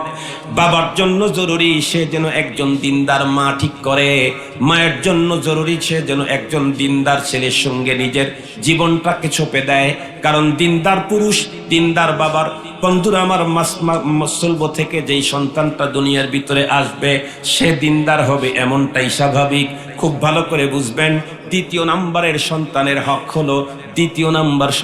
হক হলো, সন্তান যখন জন্ম নেবে তখন সন্তানের ডান কানে আজান, বাম কানে ইকামতের ব্যবস্থা নিশ্চিত করা। সন্তানের ডান কানে আজান, বাম কানে ইকামত। কেন কেন? খুব ভালো করে বুঝবেন। আমাদের দেশের ভিতরে ছোট্ট শিশুদেরকে অনেকগুলি বন্ধুরা আমার টিকা সরকার নিশ্চিত করেছে, টিকাগুলি প্রতিটি সন্তানকে দিতে হয়। তার ভিতরে একটা টিকা আছে হামের টিকা। এই টিকাটা বন্ধুরা আমার সন্তান জন্মের নির্ধারিত তারিখের ভিতরেই দেওয়া লাগে। কেন? সরকার বলে, বন্ধুরা আমার স্বাস্থ্য মন্ত্রণালয় বলে, স্বাস্থ্য বন্ধুরা আমার বিভাগের লোকেরা বলে, এই টিকাটা যদি কোনো সন্তান নির্ধারিত টাইমের ভিতরে নিজের শরীরে পুশ করে নিতে পারে, তাহলে মৃত্যু পর্যন্ত এই সন্তান কখনো হামে আক্রান্ত হবে না। হাম যদি কখনো সন্তানের শরীরে আক্রমণও করে, বড় ধরনের কোনো ক্ষতি করতে পারবে না। এই জন্য প্রত্যেকটি সন্তানকে নির্ধারিত টাইমের ভিতরে টিকার হাম নিশ্চিত করবার জন্য গভর্নমেন্ট এতটাই বন্ধুরা আমার কেয়ারফুল থাকে। শুধুমাত্র কেবলমাত্র হসপিটাল ভিতরে, হেলথ কমপ্লেক্সের ভিতরে শুধু টিকাদানের ব্যবস্থা করে না, বরং টিকার সপ্তাহব্যাপী বন্ধুরা আমার আমরা নিজের চোখে দেখেছি রাস্তার মোড়ে মোড়ে মোড়ে মোড়ে অস্থায়ী ক্যাম্প করে টিকা দেওয়ার ব্যবস্থা করে। বন্ধু আমার বাস স্টেশনের ভিতরে, বন্ধুরা আমার বাস স্ট্যান্ডের ভিতরে ক্যাম্প করে, যাতে একটা শিশুও গুরুত্বপূর্ণ এই টিকা থেকে নির্ধারিত টাইমে বঞ্চিত না হয়। ট্রেনের স্টেশনের ভিতরে, এমনকি বড় বড় ব্রিজের বন্ধুরা আমার টোল প্লাজার সামনে অস্থায়ী ক্যাম্প করে। কেন? এটা অত্যন্ত জরুরি। মনে রাখবেন, নির্ধারিত টাইমের ভিতরে সন্তানকে যেমন হামের টিকা দিলে মৃত্যু পর্যন্ত সন্তান হামের দ্বারাই কখনোই তার জীবনে কষ্ট হয় না। বন্ধুরা আমার সেম সন্তান জন্মের পরে তাদের প্রত্যেককে ঈমানি টিকা দিলে এই সন্তান পৃথিবীর যে কোনো সভ্যতায় যাক না কেন, জীবনেও কোনোদিন মুসলমানের এই সন্তান নাস্তিক আর মুরতাদ হয় না। এই জন্য সন্তান জন্মের পরে তার ডান কানে আযান, বাম কানে ইকামত, এটা ঈমানি টিকা। সন্তান জন্মের পরে মাত্র পৃথিবীতে আসার পরেই সন্তানের ডান কানে আস্তে আস্তে করে আযানের শব্দ শোনায় দিলেন, আল্লাহু আকবার, আল্লাহু আকবার, আশহাদু আল্লা ইলাহা ইল্লাল্লাহ, আশহাদু আন্না মুহাম্মাদার রাসূলুল্লাহ। ঈমানের মৌলিক জিনিসটা বন্ধুরা আমার তিনটা, একটা হলো তাওহীদ, আর একটা হলো রিসালাত, আর একটা হলো আখিরাত। বন্ধুরা আমার খুব ভালো করে বুঝবেন, এই সন্তান জন্মের পরই তার ডান কানে তাওহীদ আর রিসালাতের শাহাদাতাইন ঢুকে গেল। কানের ভিতর দিয়ে তার হৃদয়ের ভিতরে ঢুকলো আশহাদু আল্লা ইলাহা ইল্লাল্লাহ, আশহাদু আন্না মুহাম্মাদার রাসূলুল্লাহ। এই সন্তানের কানের ভিতরে এটা ঢোকার কারণে হৃদয়ের ভিতরে আল্লাহ আর রাসূলের প্রতি মুহাব্বত এমন ভাবে জমে গেল, এই সন্তান পরবর্তীতে যদি নাস্তিক মুরতাদদের চতুর্দিকে তুফান আর সাইক্লোনের মাঝেও যদি থাকে, জিন্দেগিতে কোনোদিন তার অন্তর থেকে ঈমান চলে মুরতাদ আর নাস্তিক হবে না। সেটি হলো যেটা এখন অলরেডি যেই রোগে আমরা আক্রান্ত হয়ে গেছি, সেটি হলো, আপনারা বলেন তো দেখি, আমার দুই আম্মা, আমার দুই মায়ের টোটাল ভাই বোন পৃথিবীতে জন্ম নিয়েছি 17টা না 18টা, বেঁচে আছি এখনো 10টা, আর 5, 6, 7টা মারা গেছে, 7, 8টা যেটা মারা গেছে অনেক আগে, ওর হিসাব নেই আর কি। একটাও তো স্বীকার করা লাগে না। এখন কি হুজুর, কি পাবলিক, কি তাবলিগ, কি প্রফেসর, কি ডাক্তার, কি মিনিস্টার, কি মন্ত্রী, সব ঘরে ঘরে সিজার ছাড়া হয় না। অবশ্য ইদানিং সিজার ছাড়া নরমাল ডেলিভারির উপরে কিছু কার্যক্রম চলতেছে। ইদানিং সিজারের সিস্টেমটা চালু করতে গিয়ে আমাদেরকে লেবেল দিয়েছে সিরিয়াস, যে লেবেল সবাই খায়, হুজুরও খায়, পীরও খায়, সবাই খায়। লেবেল কি? মা ও শিশুর জীবন রক্ষা। বর্তমান সময়ের মানুষ বড় দুর্বল, খাদ্যের বড় ঝামেলা, সঙ্গত কারণে বাচ্চা হতে গেলে বেশিক্ষণ সময় ব্যথা ট্যাথায় কাতর হয়ে গেলে ও বাচ্চা ভিতরে মরে যায়, আবার পানি শেষ হয়ে যায়, পানি শুকায় যায়, কত রকমের সূত্র আবিষ্কার করা হয়েছে। মুহতারাম হাজিরিন, এই জন্য সিজার করো। উপরের লেভেল হলো ভিটামিন A to Z, কিন্তু ভিতরে ঢুকা আছে সাম্মোসা, ভয়ঙ্কর বিষ। সেটি কি? ওরা রিসার্চ করেছে, গবেষণা করেছে। এই দেশ থেকে যখন ব্রিটিশ চলে যায়, তখন ব্রিটিশকে জিজ্ঞাসা করা হয়েছিল, ক্ষমতা ছিল, চেয়ার ছিল, পাওয়ার ছিল, অস্ত্র ছিল, এরপরেও তোরা ভারত থেকে কিভাবে বিতাড়িত হলি? ওরা তখন উত্তর করেছিল সব ছিল, কিন্তু মুসলমানদের যে চেয়ার ছিল সেই চেয়ার আমাদের নাই, আমাদের দেশেও নাই, ব্রিটেনেও নাই। কেমন? এক একজন মুসলমান বেঁচে থাকতে তার চেয়ার যত মজবুত, মরণের পরে তার নেতৃত্ব আরো মজবুত। বেঁচে থাকতে আহমদ শফি রহমাতুল্লাহ আলাইহির পক্ষে বিপক্ষে লোক ছিল, কিন্তু ইন্তেকাল করার পরে বিপক্ষের লোকেরাও চোখের পানি ছেড়ে দিয়ে কাঁধে আর ডেকে বলে, হুজুর আজকের এই উম্মার ক্লান্তি মুহূর্তে আপনাকে বড্ড মনে পড়ে।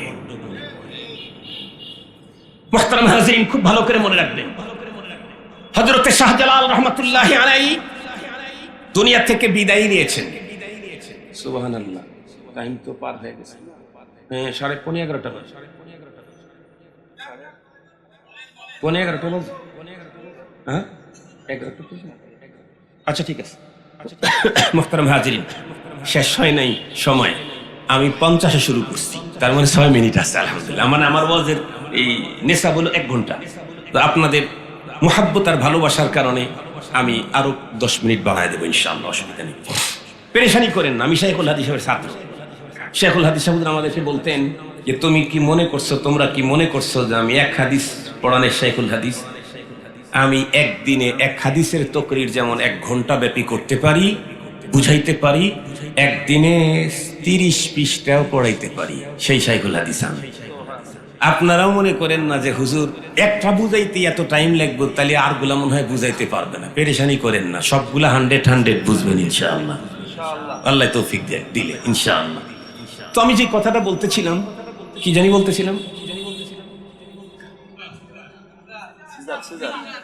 মাশাআল্লাহ, আলহামদুলিল্লাহ, জাযাকুমুল্লাহু আহসানাল জাযা। আপনারা আমার 1 নম্বর ছাত্র, আপনাদের সবক মনে থাকে। ব্রিটিশ তখন এই কথা বলেছে। মনে রাখতে হবে একটা কথা, মুসলমানদের নেতৃত্ব, পাওয়ার, চেয়ার, এটা এতটাই মজবুত। কোরআন শরীফের মধ্যেই তো আল্লাহ তাআলা বলছেন, মাসালু কালিমাতিন তাইয়্যিবাতিন কাশাজারাতিন তাইয়্যিবাতিন আসলুহা সাবিতুন ওয়া ফারউহা ফিস সামা। আল্লাহু আকবার বলেন। আমরা যে কালিমা পড়েছি, এই কালিমার কাছেই তো দুনিয়ার কেউ দাঁড়াইতে পারবে না। যে কালিমা পড়েছি, শুধু কালিমা, এই কালিমার কাছে পৃথিবীর কোন প্রযুক্তি, কোন আবিষ্কারকের দাঁড়াবার কোন পাওয়ার নাই। মাসালু কালিমাতিন তাইয়্যিবাতিন কাশাজারাতিন তাইয়্যিবাতিন আসলুহা সাবিত ফারউহা ফিস সামা। যার মূল মাটির অনেক গভীরে, আর যার উপরের শাখা প্রশাখা আসমান পেরিয়ে আল্লাহর আরশে। এখানে কোন আবিষ্কারক দাঁড়াবে? কথা বলেন না কেন? এখানে কোন আবিষ্কারক দাঁড়াবে? ফেরাউন দাঁড়ায় টেকে নাই, নমরুদ দাঁড়ায় টেকে নাই, সাদ্দাত দাঁড়ায় টেকে নাই, হামান দাঁড়ায় টেকে নাই, আবু জেহেল দাঁড়ায় টেকে নাই। নতুন কেউ আবু জেহেল সাজতে চাইলে ওই আবু জেহেলের হিসাব নিকাশ করে আসতে হবে, নতুন কোন আবু জেহেল হতে চাইলে। কেন? পৃথিবীর শুরু থেকে আজ পর্যন্ত সিস্টেম একটাই, কোনো চেঞ্জ নাই। লা তাবদীলা লিকালিমাতিল্লাহ।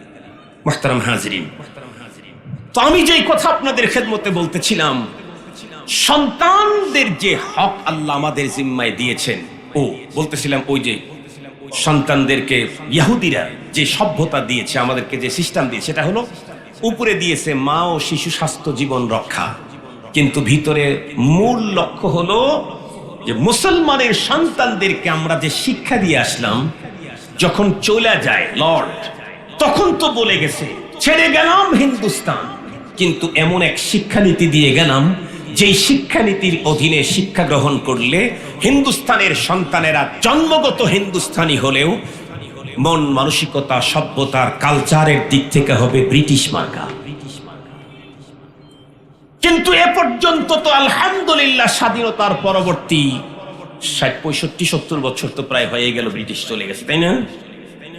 এ পর্যন্ত তাদের শিক্ষায় শিক্ষিত হয়েছে, কিন্তু কেউ ব্রিটিশ মার্কা হয় নাই। কেন?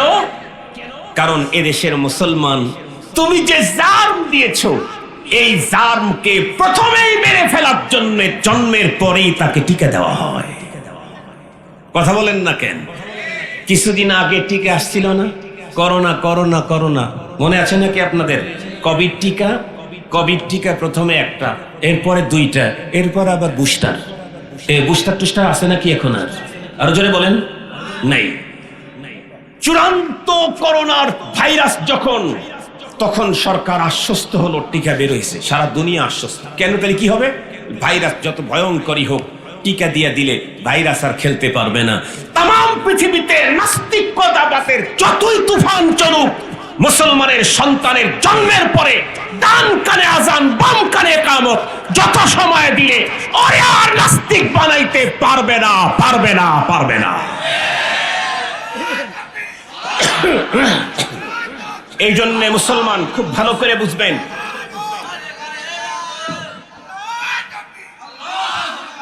আমার সন্তানের ঈমান রক্ষার জন্য ইসলাম আমার উপরে যে দায়িত্ব দিয়েছেন, সেকেন্ড দায়িত্ব হলো সন্তান জন্মের পরে তার ডান কানে আজান বাম কানে ইকামত।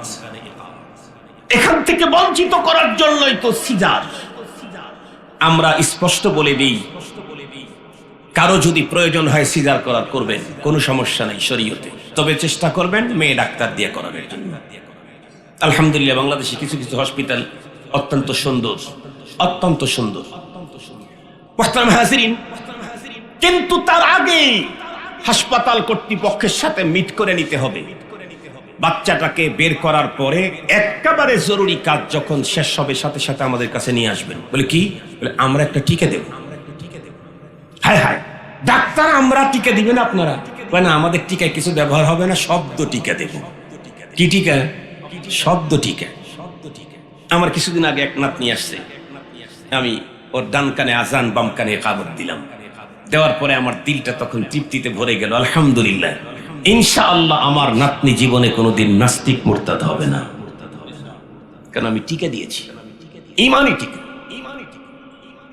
এই হকটা বন্ধুরা আমার বাবার জিম্মায়।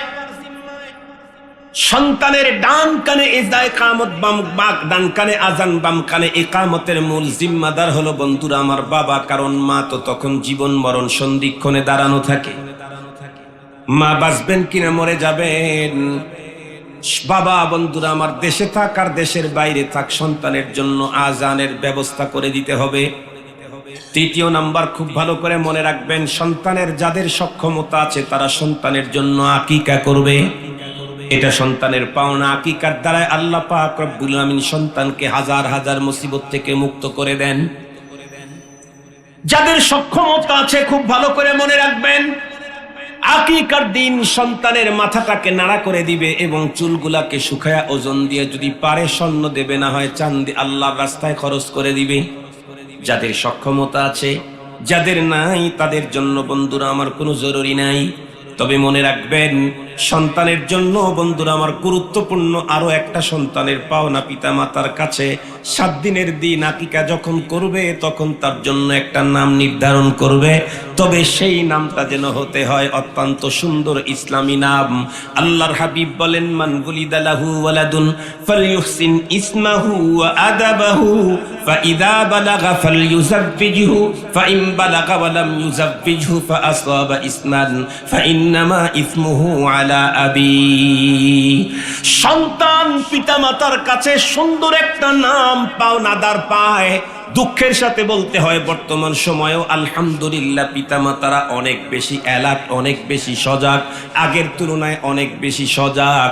অনেকেই তো বিয়ের আগেই সন্তানের নাম খাতার মধ্যে লিখে রাখছে। কিন্তু ঝামেলা হলো দুইটা। একটা হলো বিয়ের আগেই চিন্তা করছে 2টি সন্তানের অধিক নয়, একটি হলে ভালো হয়। 2টি সন্তানের অধিক নয়, একটি হলে। স্লোগান হলো ইসলামের দুশমনদের শিখানো স্লোগান, কালিমাতু হক্কিন উরিদা বিহাল বাতিল। শব্দ সুন্দর, কিন্তু ভিতরের মর্মের ভিতরে আছে ভয়ঙ্কর বিষ ঢুকানো। পৃথিবীতে মুসলমানের সংখ্যা বাড়লেই ওদের কলিজায় আগুন লেগে যায়, ওদের কলিজায় আগুন লাগে। আমরা দুটি সন্তানের অধিক নয়, একটি হলে ভালো হয়, এই স্লোগান আমরা মানি না। কেউ যদি আমাদেরকে জোর করে খাওয়াইতে চায়, বলবো আপনি মূর্খতার জগতের রাজা। বলুন, ছোট্ট একটা কথা বলি, তামাম রাষ্ট্র পরে দেখেন। আমার এলাকাতে দুইটা ফ্যামিলি আছে, একটা ফ্যামিলিতে 10 ভাই। তারা অনেকে হয়তো চিনতেও পারেন, ডক্টর ইসহাক সাহেব রহমতুল্লাহ আলাই ঢাকা ইউনিভার্সিটির ইসলামিক স্টাডিজের চেয়ারম্যান ছিলেন। ওনার 10 ছেলে, 10টা সাবজেক্টের প্রধান। ঢাকা মেডিকেলের একজন বড় ডাক্তার, বিভাগীয় প্রধান, মনে হয় উনি মারা গেছেন, আব্দুল্লাহ ভাই বেঁচে আছেন না মারা গেছেন? একদম বড়টা ছিলেন 7 নম্বর ধানমন্ডি মসজিদের ইমাম খতিব এবং সেক্রেটারি, আজীবনের জন্য সেক্রেটারি। শুধু একজন মানুষের গাড়ি মসজিদের এরিয়াতে ঢুকতো, আর কারো গাড়ি ঢুকানোর পারমিশন ছিল না, সেটা হলো শুধু ইমাম সাহেবের গাড়ি। আমি ছোটবেলায় মনে আল্লাহর কাছে বলছিলাম, আল্লাহ যদি ইমাম বানাও তাহলে এরকম ইমাম বানাই, যে কারো গাড়ি ঢোকে না, শুধু ইমামের গাড়ি ঢোকে। তো ইমামের মর্যাদা কি? মন্ত্রী গাড়ি ঢোকে না, এমপির গাড়ি ঢোকে না, ইমামের গাড়ি শুধু ঢুকবে, আর কারো গাড়ি পারমিট। আল্লাহর কাছে বলছিলাম, আল্লাহ ইমাম বানাইলে এরকম ইমাম বানাইবে। এমন ইমাম হতে চাই না, নামাজের সময় আমি রুকু যতই লম্বা করি আপনি মাথা উঠাইতে পারবেন না, কিন্তু নামাজের বাইরে আপনারা সবাই ইমাম আর আমি আপনাদের মুসল্লি। সভাপতি যা বলবে সেটা মানতে হবে, সেক্রেটারি যেটা বলবো সেটা মানতে হবে, কোষাধ্যক্ষ যেটা বলবো সেটা মানতে হবে। ওই রকমের ওয়ান টাইম ইমাম আমি হতে চাই না। আলহামদুলিল্লাহ, শুকরান লা ফখরা। আমি একেবারে গ্রাম থেকে শুরু করে রাজধানীর 2টা মসজিদের এখন পার্মানেন্ট খতিব। তার মধ্যে একটা তো 12,000 মুসল্লি, বনশ্রী সেন্ট্রাল মসজিদ আইডিয়ালের সাথে রামপুরা। আল্লাহ শুকুর, বিগত 7-8 বছর বাংলাদেশের সবচাইতে ভয়ঙ্কর মুহূর্ত পার হয়েছে। কি বলেন? বিগত 7-8 বছর সবচাইতে ভয়ঙ্কর মুহূর্ত পার হয়েছে মুসলমানদের জন্য, ইসলামী ব্যক্তিদের জন্য।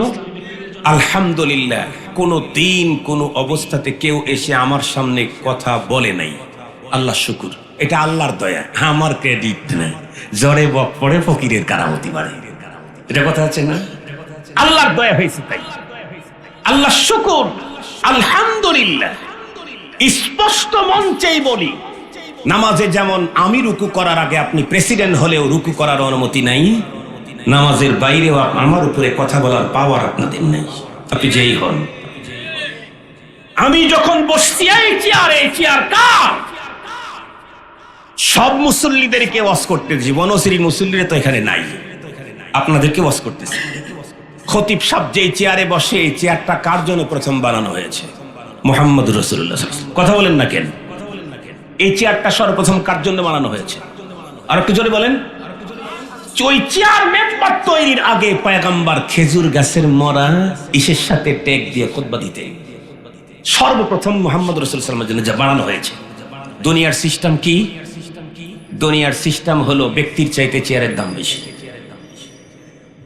আপনারা কথা বলেন না যে এতদিন পর্যন্ত যেই ডক্টর ইউনূস ছিল আসামি, এখন সেই ইউনূসের অর্ডারে সব মৃত্যুদণ্ড প্রাপ্ত আসামিও খালাস হয়ে যেতেছে। ঠিক বললাম না ভুল বললাম? তাহলে ব্যক্তি তো আগের দায়ী আছে। এক সময় নিজেই ছিল আসামি, এখন সে হয়ে গেছে আসামিদেরকে খালাস দেওয়ার পাওয়ার। কিসের কারণে? ব্যক্তি আগের দায়ী আছে, শুধু চেয়ার চেঞ্জ হয়েছে। এক সময়ের বিচারক বর্তমান সময়ের কি বলবো, ভাষাই নাই না।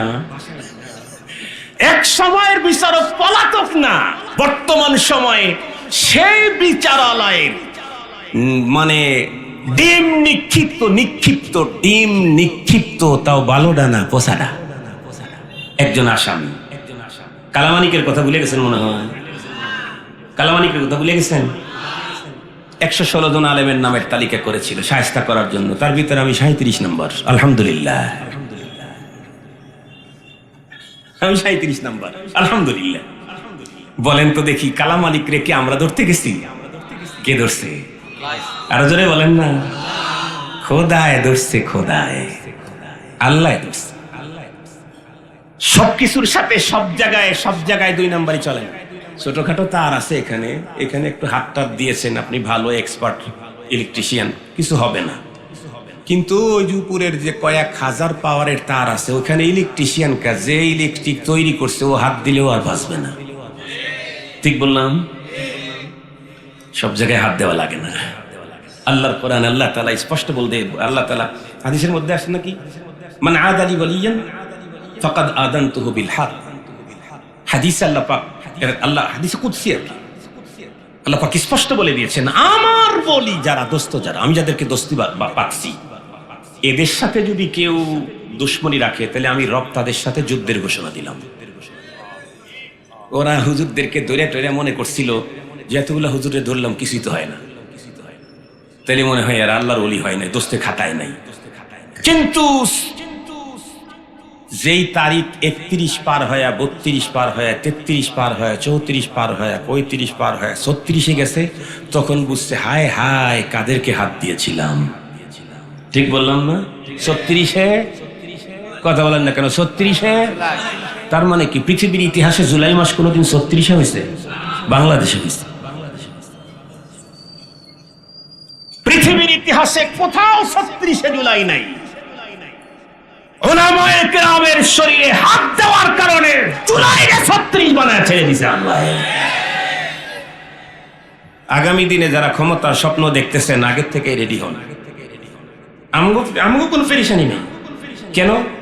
আপনারা আমাদেরকে শর্ট দিয়ে ওপারে নিবেন, আমরা ওপারে যাওয়ার অপেক্ষাতেই আছি। আমরা তো ওপারে যাওয়ার অপেক্ষায় আছি, আমরা তো মরতেই চাই। হযরত আবু হুরায়রা কি বলতেন? আলা মাউতু ইউবাউ ফাশতারি, আউয়ালু মা আশতারি হুয়াল মাউত। মৃত্যু যদি কেনা যেত, তাহলে বাজারে গিয়ে প্রথমেই মৃত্যুটাকেই কিনতাম। কেন? মৃত্যুই আমাকে আমার রবের সাথে সাক্ষাতের বাধা হয়ে দাঁড়িয়েছে। যেই বুড়ি ওপারে যাওয়ার জন্য নৌকা খোঁজে, তারে শর্ট দিয়ে পার করে দিলে তো নৌকা বাড়া বেশি গেল। কথা বলেন না কেন? যে মোল্লারা ওপারে যাওয়ার জন্য সবসময় পথ খোঁজে, তারে রিমান্ডে নিয়ে হত্যা করলে তো আরো বেঁচে গেল, শাহাদাতের পেয়ালা পান করে জান্নাতুল ফেরদাউসের মালিকানা পেয়ে গেল। ওইদিকে আপনি কি করবেন? ওদেরকে কি করবেন? মোল্লাদেরকে মেরে ফেলবেন? আমি তো মরতেই চাই। কুকুর আর বিড়ালের মতো রাস্তায় পড়ে মরতে চাই না, আল্লাহর দ্বীনের জন্য শাহাদাতের পেয়ালা পান করতে চাই। মুহতারাম হাজিরিন, কি জানি বলতেছিলাম, আল্লাহ তাআলা কোন দিকে চলে আসলাম, শেষ কথাটা বলে দেই। সেটি হলো সন্তানের জন্য একটা উন্নত নাম। বর্তমান সময়ের ছেলেমেয়েরা অনেক বেশি উন্নত, বিয়ে হওয়ার অনেক আগেই নাম ঠিক করে রাখছে। কিন্তু সমস্যা হলো দুই জায়গায়। একটা হলো যেই নামটা ঠিক করে রাখছে, এই নামটা ইসলামী নাম না। আপনাদেরকে ছোট্ট একটা ঘটনা বলে 10-15 মিনিট সময় নেই আমি একটু কথা বলতে। আমার আব্বা জান রহমাতুল্লাহি আলাইহি আমার চেয়ে উঁচা মানুষ ছিলেন। ওনার 10 সন্তান আমরা এখন বেঁচে আছি, সবগুলা আলেম। আব্বা জানের হাতে 2টা মাদ্রাসা প্রতিষ্ঠিত। একটাতে ছাত্র আছে 750 মেশকাত শরীফ পর্যন্ত, আর একটা ছাত্র একটু কম, ওটা দাওরা হাদিস পর্যন্ত। এখন ওই মাদ্রাসা ক্যাম্পাস 24 বিঘা জায়গার উপরে, 24 বিঘা জায়গার উপরে মাদ্রাসা ক্যাম্পাস। অনেক বিশাল সুপ্রসিদ্ধ মাদ্রাসা, বেতুয়া মাদ্রাসা, সিরাজগঞ্জের। তো আব্বাজান রহমাতুল্লাহি আলাইহি ওয়াজ করতেন। আব্বাজান যখন ওয়াজ করতেন তখন মাইক সিস্টেম ছিল না। ওই যে এরকম করে মাথা একটু মোটা, এই সেটা দিয়া সুঙ্গা, আর দেখে সুঙ্গা দিয়ে ওয়াজ করতো। সুঙ্গা দিয়ে ওয়াজ মানুষকে দিত আগে। এমনি আব্বাজান শুধু মুখে আজান দিতেন, আমরা নিজের কানে ফজরের আজান 1.5 কিলোমিটার দূরের থেকে শুনতাম, খালাবাড়ি থেকে। মুখের আজান। বিশেষ করে হাইয়া আলাল সালাহ, হাইয়া আলাল ফালাহর সময় যে একটা টান দিতেন আব্বাজান, 1.5 কিলোমিটার দূর থেকে আমরা নিজ কানে শুনতাম। তো আব্বাজান এক জায়গায় ওয়াজ করতে গেছে, খুব ভালো বয়ান করছেন, এলাকার মানুষ সব তার ভক্ত হয়ে গেছে। পরে জিজ্ঞাসা করছে, ওয়াজ ভালো হলে দেখবেন মুসাবার ভিড়। ওয়াজ ভালো মানে শ্রোতা যদি ভালো মনে করে, ওয়াজ তো সবই ভালো। কোরআনের কথা কোনটা খারাপ? আমি তো গান গাই নেই, আমি তো ইরান তুরানের আজান দেই নেই, আমি তো পল্লী গীতে গাই নেই, আমি তো মন্তাজের কোনো গানের করি এখানে বলি নেই। তারপরে যদি খারাপ হয় তাহলে আপনার রুচির সমস্যা। কথা বলেন না কেন? তাহলে আপনার মায়ে দিছে মিষ্টি পানি, খায়াই বলে তিতা, তার মানে ওর জ্বর হয়েছে। ঠিক বললাম না? ঠিক বললাম। মায়ে দিছে কি পানি? মিষ্টি পানি। ও খায়া কি বলে? তিতা। তাহলে আসলে কি বলেন না কেন? হুজুর ওয়াজ করছে কোরআনের হাদিসের, ও বলে হুজুর কি বললো? বুঝা গেল আর ইমানে জ্বরে ধরছে, আর ইমানে জ্বর আছে, আর অন্তরে জ্বর ঢুকছে, যে সেদিকে যেতে চাই না। এক জিজ্ঞেস করতে করতে এক লোক আজীব ইত্তেফাক, যে বাসায় থাকতে দিছে, আগে তো হুজুর আওয়াজ করে যেতে পারতো না। আগে কি যেতে পারতো? আলো ছিল না, বিদ্যুৎ ছিল না, আপনাদের মনে পড়ে কিনা? এক বাসার লোক আর এক বাসাতে যেতে চাইলে পাটখড়ির মধ্যে আগুন লাগায়া দেখে দেখে যাওয়া লাগতো। এটা কি মনে আছে আপনাদের? না, এই বিদ্যুৎ পায়া সব ভুলে গেছেন। নিজেরা দেখেছি আমরা, নিজেরা এভাবে গিয়েছি আমরা। তাব্বাজান ওখানে থাকছেন। পরে বাড়িওয়ালার যে নাম, আমার প্রথম আম্মার বাবার নাম তাই মোজাহার। বাড়িওয়ালা বললো তাহলে আপনি আমার জামাই, নামে নামে মিলে গেছে। যে সেই হিসাবে উনিও মারা গেছেন, আমার সেই মানানো নানাও মারা গেছেন, আব্বাও মারা গেছেন। এখন তখন আব্বাজান বেঁচে ছিলেন। আমি ওয়াজে গেছি, যাওয়ার পরে একটা লোক খুব ফাইন পরিপাটি, একদম পোশাক পরিচ্ছদ একদম অনেক উন্নত, মনে হচ্ছে যে গ্রামের মধ্যে এই লোক না, এই লোক রাজধানীর। কাছে এসে বলতেছে, আমি কিন্তু আপনার মামা, আমি এখন আমার নানার বাড়ি খুঁজি, আমার নানার বাড়ি হলো এই দিকে, আমি গেছি এই দিকে। আমি চিন্তা করলাম এই উল্টো দিকে মামা ঢুকলো কেমনে, আর মামা তো আমি চিনি। শেষ পর্যন্ত উনি আমাকে জানাইলেন যে এইভাবে মামা। তো উনি যেহেতু আমাকে মামা বলে পরিচয় দিয়েছেন, আমি তার চাইতে আরো বেশি ওনাকে সম্মান দিলাম। এক পর্যায়ে উনি ওনার ছেলেদেরকে আমার কাছে নিয়ে আসছেন, মামা এই যে দুইটা আপনার ভাই, একটু দোয়া করে দিন। তো উনি ওনার ছেলে নিয়ে আসছে। আমি দুইটা কথা না বলি তাহলে এটা অমানবিক কাজ না? তো আমি ওদেরকে ডেকে বলছি, এদিকে আসো ছোট ভাই, তোমার কি নাম? বলে ভাইয়া আমার নাম রিগান। কি নাম? রিগান। জি। আরেকজনকে জিজ্ঞেস করলাম, নাম শুনেই, এই তোর কি নাম রে? ভাই আমার নাম রুজভেল্ট। কি নাম? রুজভেল্ট। তো আমি বললাম যে আচ্ছা, রিগান আর রুজভেল্ট এটা জানি কোন জামানার নবীদের নাম? ওরা তখন হেসে দেয়, বলে ভাইয়া না না না, নবীদের নাম না তো, কিসের নাম রে? আমেরিকার সাবেক প্রেসিডেন্টের নাম। আমি বললাম হায় হায়, এক বাড়িতে আমেরিকার দুই প্রেসিডেন্ট থাকস তোরা। এরপরে যে প্রশ্নটা করছি, সেই প্রশ্ন করার সাথে সাথে আমার মামার চেহারা একদম মুতাগাইয়ির, একদম চেঞ্জ। আমি বলছি যে আমেরিকার প্রেসিডেন্ট দুইজন তো মুসলমান ছিল না? কয় না না ভাইয়া খ্রিস্টান। আমি বললাম তোমরা কি? যেই বলছি তোমরা কি, ওরা তো ছোট মানুষ, তেমন বুঝে নাই, কিন্তু মামার চেহারা খারাপ। মামা তখন তড়িঘড়ি করে সলিউশন লাগানোর চেষ্টা করতে। মামা তখন এসে বলতেছে, মামা ওদের ভালো নাম আছে। কি নাম বলেন? তো সুন্দর নাম বলছে। আসলে ভালো, আল্লাহ পাকের সিফতি নামে নামকরণ করা হয়েছে, আব্দু শব্দ সংযোজন করে, আব্দুল গাফফার এই জাতীয় নাম। আমি তখন মামাকে বললাম, মামা এই নাম দুইটা যেহেতু অনেক সুন্দর, অতি ভালো, এ কারণে এই নাম দুইটা ব্যবহার না করে এটা শোকেসের মধ্যে রেখে দেওয়াই ভালো, কারণ ব্যবহার করলে তো একটু নষ্ট হতে পারে। আর রুজভেল্ট আর রিগানটাই ব্যবহার করেন। আপনারা কি এর তর্জমা বুঝছেন? তার মানে বর্তমান সময়ের মা আর বাবা বিয়ের অনেক আগে সন্তান নেওয়ার ব্যাপারে প্ল্যান করে, দুটি সন্তানের অধিক নয়, একটি হলে ভালো হয়। এটা আমরা একমত না। কেন? ওই যে বলতেছিলাম 10 সন্তানের 10টাই 10 বিভাগের প্রধান। আর একজন আছে আমাদের এলাকায়, মাত্র 2টা সন্তান জন্ম দিছে, 2টাই বাবা খুশ। বলেন তো দেখি কোন বাবা সফল? যে 2টা দিছে সে? 2 সন্তান জন্ম দিয়েছে সে, না 10 সন্তান জন্ম দিয়েছে? 10 সন্তান যদি সন্তান হয়, মানুষ হয়, তাহলে সেই সফল। একটাও যদি অমানুষ বাবাখোর হয়, সেই ব্যর্থ। আমরা তো বলি প্রতিটা মানুষকে আপনারা সম্পদে রূপান্তরিত করেন, মানুষ কখনো বার্ডেন হবে না, বরং সম্পদ হবে। পৃথিবীতে প্রাণী সম্পদের পিছনে এত মেহনত করলেন, প্রাণী সম্পদের পিছনে এত মেহনত করলেন, সৃষ্টির শ্রেষ্ঠ মানব সম্পদের পিছনে কেন মেহনত নাই?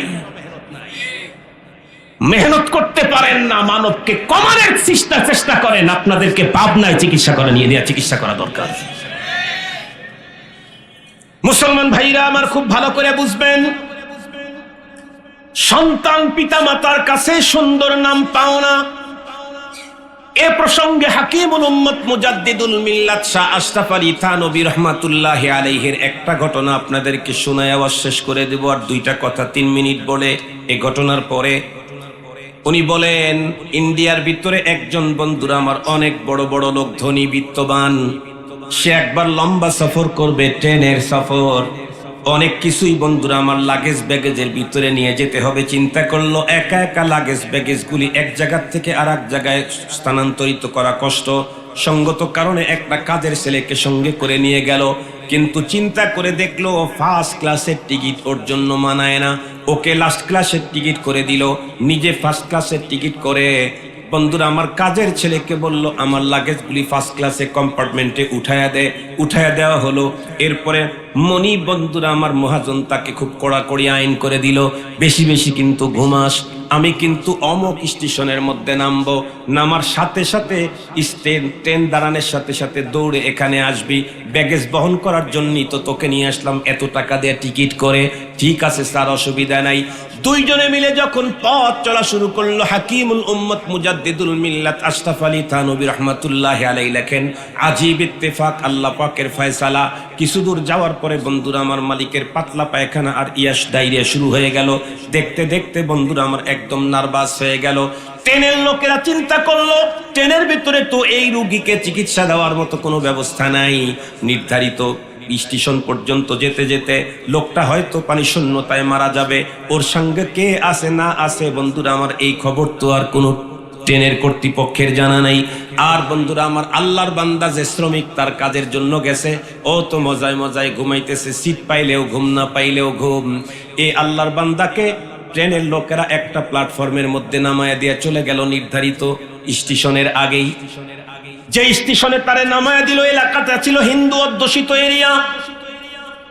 সমস্ত মানুষ ট্রেন যখন চলে গেল, ট্রেনের যাত্রী যারা নামলো তারা নেমে গন্তব্যের দিকে গেল, নতুন যাত্রীরা ট্রেনে উঠে রওনা করলো, পুরা প্ল্যাটফর্ম খালি হয়ে গেল। একটা কর্নারে একজন মানুষ বন্ধুরা আমার পড়ে আছে। ওই বন্ধুরা আমার প্ল্যাটফর্মের ভিতরে যেই কুলি থাকে তাদের ভিতরে একজন কুলির নজর পড়লো, কিরে লোকটা ওখানে ওভাবে কেন? হাঁটি হাঁটি পা পা করে আগায় গেল। কিন্তু এই কুলিটা ছিল একটা হিন্দু। কাছে গিয়া বন্ধুরা আমার জিজ্ঞাসা করে, তোমার নাম কি? দেখতেছে অবস্থা খারাপ। ভাবলো যদি আমার ধর্মের হয় তাহলে আমি তারে চিকিৎসা করে বাঁচাবার জন্য চেষ্টা করব, আর যদি আমার ধর্মের না হয়, কোনো মুসলিম হয়, তাহলে হিন্দুস্তানে জিন্দা মুসলমানদেরকে পোড়ানোর পদ্ধতি আছে, মুসলমানদেরকে সাহায্য করার পদ্ধতি হিন্দুস্তানের কোনো হিন্দুদের ভিতরে নাই।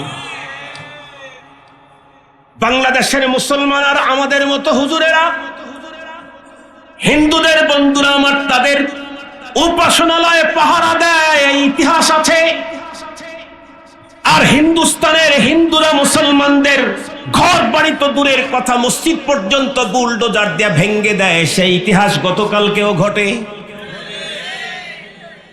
খুব ভালো করে মনে রাখবেন, যদি 36শে জুলাইয়ের পরে না হতো তাহলে বন্ধুরা আমরা এখান থেকে বের হওয়ার পরে পুলিশ প্রশাসন বলতো এই হুজুর হিন্দুদের বিরুদ্ধে লোকজনকে উস্কে দিয়েছে।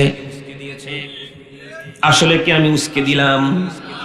বরং আমাদের নীতি নৈতিকতা আর তাদের নীতি নৈতিকতার পার্থক্যটা শুধু একটু চোখে আঙ্গুল দিয়ে বুঝাই দিলাম। মুসলিমের নীতি নৈতিকতা কত উন্নত। কেন? কারণ মুসলিম তো আল্লাহর কোরআন মানে, পয়গম্বরের হাদিস মানে। আল্লাহর পয়গম্বর উম্মতদেরকে বলেছেন, ইরহাম আলা মান ফিল আরদি ইয়ারহামুকুম মান ফিস সামা। জমিনের উপরে আল্লাহর যত সৃষ্টি আছে, মানুষ তো বহুত দূরের কথা, কুকুর শুকুর পর্যন্ত যত প্রাণী জমিনের ভিতরে আছে, তুমি তাদের উপরে দয়া করো, আরশের মালিক তোমাকে দয়ার কোলে উঠায় নিবে। সুবহানাল্লাহ বললেন না যে? এই জন্য হিন্দু হোক আর বৌদ্ধ হোক, চাড়াল হোক আর মগ হোক, মানুষ যেহেতু বন্ধুরা আমার আল্লাহর সৃষ্টি, আল খালকু আয়ালুল্লাহ, এই কারণে মুসলমান কখনোই কার উপরে অন্যায় ভাবে কখনোই কোনো জুলুম করার পারমিশন নেই। শেষ পর্যন্ত লোকটা বন্ধুরা আমার জানতে চাইলো, বন্ধুরা আমার কুলি যে এটা হিন্দু না মুসলিম জানা দরকার। পোশাক পরিচ্ছদ উপরের দৃষ্টিভঙ্গিতে কিছুই বোঝা যাচ্ছে না। বুদ্ধি করে কাছে গিয়ে বলতেছে, তোর নাম কি বল? নামটাও বলতে পারে না, কারণ পেশাব পায়খানা আর বন্ধুরা আমার বমি করতে করতে দুর্বল। কুলি নিজের নাক কানটা বন্ধুরা আমার মুমূর্ষ সময় ব্যক্তির মুখের কাছে লাগায় দিয়ে বলল, এখন বল। সে আস্তে করে বলল, আমার নাম আব্দুর রহমান। কুলি তখন চিন্তা করলে তো মুসলিম, ওর পিছনে মেহনত করে লাভটা কি? কিছুক্ষণ পরে আল্লাহর বান্দা দুনিয়া থেকে বিদায় নিয়ে গেল। একজন দুইজন করে মৃত ব্যক্তির কাছে আসলো, কিরে নিথুর দেহ একটা পড়ে আছে, ডেড বডি। এখন এটা কি করবে? যেহেতু হিন্দু অধ্যুষিত এরিয়া, কিছু হিন্দু লোক জমা হয়ে বলতেছিল একে চিতায় নিয়ে পোড়ায়া দেব। কিছু মুসলমান খবর পেয়ে আগায় গেল, তারা গিয়ে বাদ সাজলো, বলল না, একজন মানুষকে প্রমাণ না পাওয়া পর্যন্ত চিতায় নিতে দেব না, প্রমাণ করতে হবে হিন্দু, তারপরে চিতায় নিতে দেব, নাইলে আমরা তাকে মুসলমান হিসাবে সম্মানের সাথে কবরে ঢুকাইয়া দেব। দুই গ্রুপের বন্ধুরা আমার বাক বিতণ্ডা শুরু হয়ে গেল। একটা পর্যায়ে হাতাহাতির পর্যায়ে যখন চলে গেল, হিন্দুরা বলতেছে হিন্দু অধ্যুষিত এলাকায় পাওয়া গেছে, তাই হিন্দু বলে বিবেচিত, আমরা চিতায় পোড়াইয়া দেব। মুসলিম বলতেছে প্রমাণ ছাড়া আল্লাহর কোনো বান্দাকে আমরা চিতায় পোড়াইতে দেব না। চরম পর্যায়ে যখন চলে গেল, রপ্তা রপ্তা খবরটা চলে গেল ওই বন্ধুরা আমার কুলির কাছে। কুলি দৌড়ে এসে মাঝখানে দাঁড়িয়ে বলল, ছেড়ে দাও মুসলমানদের হাতে। বলে, কেন? আমি শুনছি মৃত্যুর আগে এই লোকটার নাম আব্দুর রহমান, তোমরা বলো আব্দুর রহমান নামে দুনিয়ার কোনো হিন্দু হবে কি? তখন বন্ধুরা আমার লোকগুলা চলে গেল। হাকিমুল উম্মত ঘটনা বর্ণনা করে বলেছেন, এই লোকের পিতা মাতা যদি তার নাম আব্দুর রহমান না রাখতো, নিঃসন্দেহে মুসলমান হওয়ার পরে আজকে তাকে চিতার আগুনেই পোড়া লাগতো। আজকে চিতার আগুন থেকে পোড়ানোর একমাত্র উসিলা হলো তার ইসলামী নাম। আল্লাহ পাকের রাসূল তো বলেছেন, মান উলিদা লাহু ওয়ালাদুন ফালইউসমিন ইসমাহু আদাবা। তোমাদের কারো সন্তান জন্ম নিলে তোমার জিম্মায় সন্তানের পাওনা হলো সন্তানের জন্য একটা সুন্দর ইসলামী দ্বীনি নাম। বন্ধুরা আমার আরেকটা বলে শেষ করছি। আরেকটা হলো ওই যে বন্ধুরা আমার একটা টিকা দিয়েছিলাম জন্মের পরে, আজান ইকামতের টিকা। দ্বিতীয় নাম্বার টিকা আর বুস্টার টিকা বলেন, যেই নামই বলেন। দ্বিতীয় নাম্বার টিকা হলো সন্তান জন্মের পরে এই সন্তানের সর্বপ্রথম জবান থেকে আব্বা আম্মা শব্দ বের না করে আল্লাহ শব্দ বের করতে হবে। সন্তানকে যখন হাতে খড়ি দিবেন, শিক্ষা যখন তাকে দেওয়া শুরু করবেন, সর্বপ্রথম বন্ধুরা আমার ইকরা বিসমি রাব্বিকাল্লাযী খালাক পড়াপড়ি শুরু করতে চাইলে আল্লাহর নামের পড়াপড়ি দেয়া তার পড়াপড়ি শুরু করে দিতে হবে। আলিফ বা তা সাজিম, ইসলামী সভ্যতা সংস্কৃতি তাহজিব তামাদ্দুন তাকে শিক্ষা দিতে হবে। ছোট্টবেলায় যদি আমি আমার সন্তান ছেলে হোক আর মেয়ে হোক তাদেরকে যদি দ্বীনি শিষ্টাচার নীতি নৈতিকতা দ্বীনি শিক্ষা না দেই, এ সন্তান পরপারে আল্লাহর আদালতে আমার বিরুদ্ধে আপিল করবে। আল্লাহর কোরআনে আল্লাহ সব বলে দিয়েছেন। তাই আসুন, ছেলে হোক আর মেয়ে হোক, প্রথম শিক্ষার ভিত্তিই যেন হয় ইসলামের শিক্ষা, কোরআনের শিক্ষা। আল্লাহ পাক আমাদেরকে আলোচিত কথা বুঝবার, এর উপরে আমল করবার তৌফিক দান করুক। আরো অনেক হক আছে, পরবর্তী সময় উলামায়ে কেরামের কাছ থেকে জেনে নিয়েন। আল্লাহ আমাদের পিতামাতাদেরকে সন্তানের হক যথাযথ মর্যাদায় পালনের তৌফিক দান করুক। আমি যদি আমার সন্তানের এই হকগুলা পালন করি, আমার বার্ধক্যতায় আমার সন্তানও আমার হক পালন করবে। আমি সন্তানের হক পালন করব না আর সন্তান আমাকে পায়ে চুমু খাবে, অপেক্ষা করেন। খুব যদি ভালো হয় বৃদ্ধাশ্রমে নিয়ে ফিডার খাওয়াবে, ফিডার খাওয়া বৃদ্ধাশ্রমে। আল্লাহ তাআলা আমাদের সকলকে আলোচনাগুলো বুঝবার আমল করবার তৌফিক দান করুক। ওয়া আখিরু দাওয়ানা আলহামদুলিল্লাহি রাব্বিল আলামিন।